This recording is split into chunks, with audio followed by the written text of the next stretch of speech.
Good day! Ngayong araw, kasama nga pala natin si Boss Joby at maglalaro tayo ng basketball para sa ating performance task dito sa Hope 2. Ito talaga ng camera ni Boss Joby. Totoo yan! Ikaw ba naman naka-iPhone, di ba? Eto nga pala, tinesting na rin natin yung ating biniling tripod na ST666 na worth 500 pesos lang dito po sa ating TikTok shop. Okay, at dito muna po tayo sa half court dahil ang full court sa kanila ay puno. Maraming naglalaro. Dito, private po.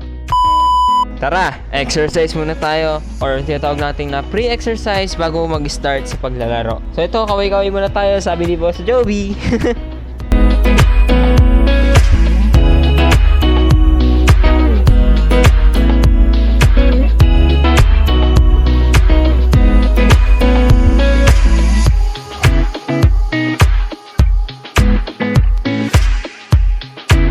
A few inches later.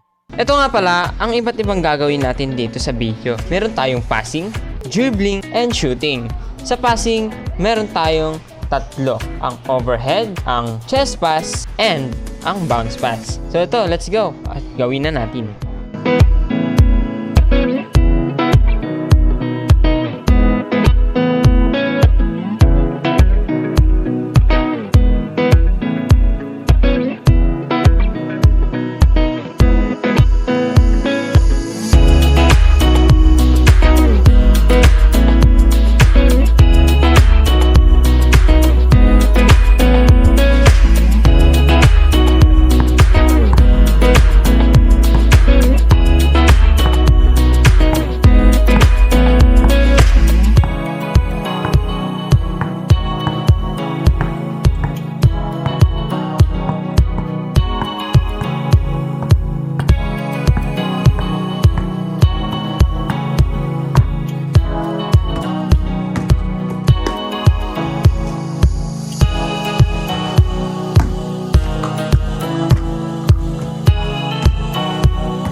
Hanggang dito na lang po ang ating video. Paalam!